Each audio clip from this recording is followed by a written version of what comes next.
توضیح مسائل لے کر آپ کی خدمت میں سید اسد رضا ہمیشہ کی طرح حاضر ہے۔ جیسے کہ ناظرین آپ جانتے ہیں کہ ہمارا یہ پروگرام فقہی پروگرام ہے۔ ہم اس پروگرام میں فقہی مسائل اور دیگر جو آپ کے سوالات ہوتے ہیں ان کا جواب دینے کی کوشش کرتے ہیں۔ آج بھی ہمارے ساتھ ہمیشہ کی طرح قبلہ اور کعبہ سید فدا حسین بخاری تشریف فرما ہیں۔ سب سے پہلے میں ان کی خدمت میں سلام عرض کرتا ہوں اور ان کا بہت بہت مشکور ہوں کہ اور ان کو ساتھ مبارکباد بھی پیش کرتا ہوں کہ آج ماشاءاللہ ان کی جو ہے پہلی کتاب کی کاپی چھپ کر آئی ہے، تو میں ان کو پرسنلی مبارکباد بھی دینا چاہتا ہوں۔ جی ناظرین، آج بھی ہمارا موضوع جو ہے وہ انہی ایام کے موضوع مناسبت سے روزہ فطرانے پہ ہے، اور یہ جو ایام چل رہے ہیں آخرین کی عبادات اور ان کی فضیلت کے متعلق بھی ہمارا پروگرام ہے۔ اور میں چاہوں گا کہ آپ بھی ہمارے نمبر پہ جو لائیو نمبر آئے گا انشاءاللہ تھوڑی دیر پر اسکرین پہ، تو آپ اس پر نمبر پر کال کر سکتے ہیں اور اپنے جو سوالات ہیں وہ ابھی آپ کر سکتے ہیں۔ تو مولانا صاحب، آج ہم سب سے پہلے جو ہے فطرانہ کے متعلق ذرا میں چاہوں گا کہ اس پہ ہم اپنا گفتگو کا آغاز کریں۔ تو سب سے پہلے ذرا آپ مجھے فطرانے کی اہمیت کا بتائیے کہ فطرانہ جو ہے وہ کس لیے ضروری ہے، تھوڑا فطرانے کے متعلق بتائیے۔ شکریہ جی۔ اعوذ باللہ من الشیطان الرجیم، بسم اللہ الرحمن الرحیم، الحمدللہ رب العالمین، والصلاة والسلام علی اشرف الانبیاء والمرسلین، سیدنا و نبینا و مولانا ابوالقاسم محمد، والصلاة والسلام علی اہل بیتہ الطیبین الطاہرین المعصومین۔ اما بعد، عزیزان گرامی، آپ کو میں اپنی طرف سے سلام عرض کرتا ہوں۔ تو سب سے پہلا سوال جو برادر گرامی جناب اسد رضا صاحب نے کیا ہے وہ فطرانے کے متعلق ہے۔ تو فطرہ جو ہے یہ جب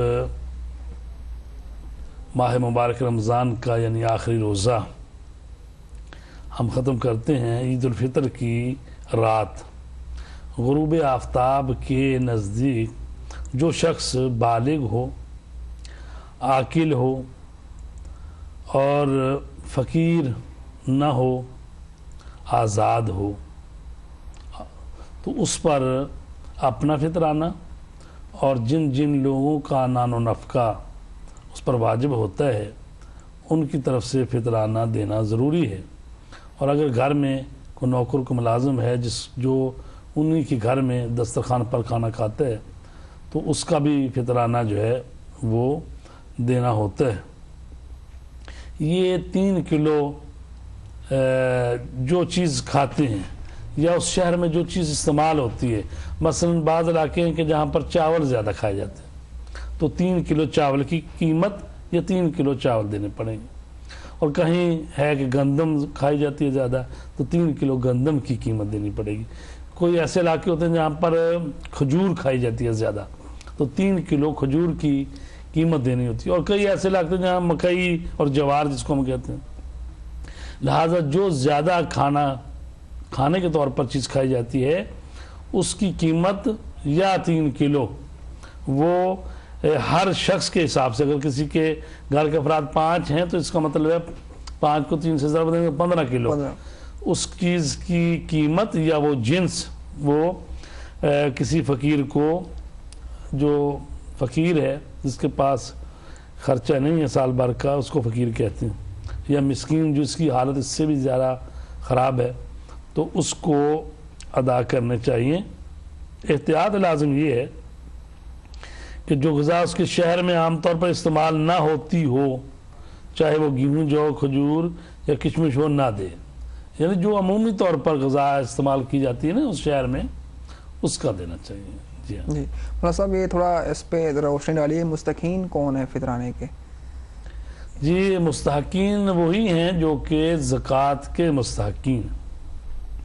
قرآن مجید میں ہے نا انما الصدقات للفقراء والمساکین، تو جو فقیر ہیں، مسکین ہیں، اور اس کے بعد ابن السبیل جو ہے، جو راستے میں رہ جائے جس کے پاس کرایہ نہ ہو اس کو بھی، اور اسی طرح جو غارمین، اور وہ زکوٰۃ مؤلفہ القلوب کو بھی دی جا سکتی ہے، یعنی ایسے لوگ جو ابھی مسلمان نہیں ہیں ان کے دل کو نرم کرنے کے لیے بھی تاکہ وہ مسلمان ہو جائے، ان کو بھی دی جا سکتی ہے. اور جو اس کا قرض ہے، جس کے اوپر قرض ادا نہیں کر سکتا، اس کو بھی زکوٰۃ دی جا سکتی ہے. اور جو اکٹھی کرتے ہیں زکوٰۃ، جو ملازمین، اگر بہت یعنی محکمہ بنا ہوگا زکوٰۃ اکٹھی کرنے والوں کا، تو ظاہر ہے کہ ان کی تنخواہیں بھی اس میں سے دی جا سکتی ہیں زکوٰۃ. تو یہ زکوٰۃ کے تو 8 مورد ہیں جن میں زکوٰۃ دی جا سکتی ہے. لیکن فطرانے میں تھوڑا سا خصوصی یہ بات کہ اس میں کہا گیا ہے کہ زکوٰۃ فطرانہ جو ہے، پہلی بات تو ہے کہ مسلمان مومن آدمی کو دی جائے. شیعہ اثنا عشری کو فطرانے جو ہے نا وہ دیے جائیں. یہ مجتہدین کا فتویٰ ہے. تو اس میں تھوڑا سا یہ آ گئی ہے. تو اگر جو اہل سنت بھائی ہیں ان کو اگر اہل تشیع وہ زکوٰۃ دے سکتے ہیں اگر غریب ہو تو؟ ہاں زکوٰۃ تو دے سکتے ہیں. فطرانے میں انہوں نے کہا اس طرح سے کہ فطرانہ جو ہے نا وہ شیعہ اثنا عشری جو ہے نا اس کو دینا چاہیے. میں آپ کو اس کا پڑھ کے بتاتا ہوں. مسئلہ نمبر 1972. فطرہ احتیاط واجب کی بنا پر فقط ان شیعہ اثنا عشری فقراء کو دینا ضروری ہے جو ان شرائط پر پورے اترتے ہوں جن کا ذکر زکوٰۃ کے مستحقین میں ہو چکا ہے. اور اگر شہر میں شیعہ اثنا عشری فقراء نہ ملیں تو دوسرے مسلمان فقراء کو فطرہ دے سکتا ہے. یعنی پرائرٹی ہے، پرائرٹی ترجیح دینی چاہیے. چونکہ اس میں تو یہ بھی ترجیح ہے نا کہ جیسے اگر آپ کے اپنے عزیز و کار بہن بھائی فقیر ہیں تو پرائرٹی کس کو ہے کہ ان کو دے. جی سب امیر تو نہیں ہوتے ویسے. ہاں جی سب امیر نہیں ہوتے، بہن بھائی غریب بھی ہوتے ہیں، ان کو دے. اور اس پر بھی پرائرٹی ایک اور بھی ہے کہ اگر اہل علم ہے تو اہل علم کو ترجیح دی جائے. بعض اہل علم ہے ہاں جی تو وہ بھی مستحقین ہیں، ان کو دیا جائے. تو چونکہ یہ اس طرح سے نہ لی جائے بات کہ جناب یہ مسلمانوں میں یہ کیا بات ہوئی کہ اس کو نہیں دی سکتے. نہیں، یہ پرائرٹی کی حساب ہے.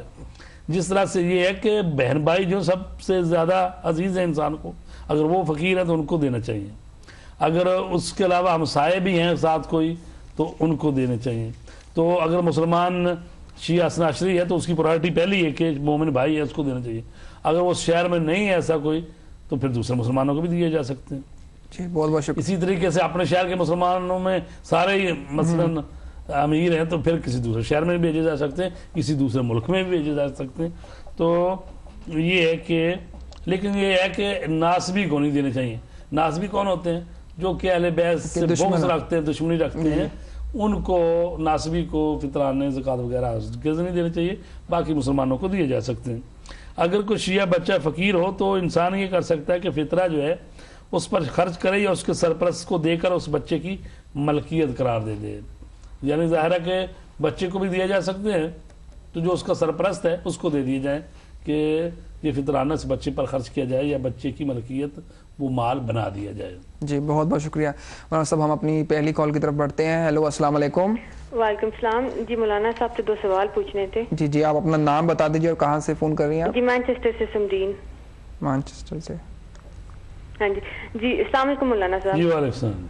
مولانا صاحب 2 سوال پوچھنے سے پہلا تو یہ کہ ہمارے پاس جہاں کی شفا کی تسبیح ہوتی ہیں اگر وہ ٹوٹ جاتی ہیں، دانے وہ جھپٹ جاتے ہیں ساتھ سے، تو ان کو ہم لوگ کیا کریں؟ ٹھیک ہے جی. اگلا سوال کیا آپ کا؟ اور دوسرا سوال یہ ہے کہ ہم لوگ اذان میں تو مولا علی کی ولایت کیا دیتے ہیں گواہی، لیکن جب نماز پڑھتے ہیں تو تشہد میں نہیں دیتے، تو اس کی کیا وجہ ہے؟ ٹھیک ہے جی. تشہد میں. بہت بہت شکریہ آپ کے سوال کا. جی مولانا صاحب پہلا سوال ان کا جو ہے تسبیح کے متعلق ہے. تسبیح کے دانے اگر ٹوٹ جائیں. جی ایسا کہ تسبیح اگر ٹوٹ جائے جی تو پھر یہ ہے کہ کوشش کرنی چاہیے کہ اس تسبیح کو دانے اکٹھے کر کے دوبارہ داغے میں پرو لیں. ہاں یہ کام کریں.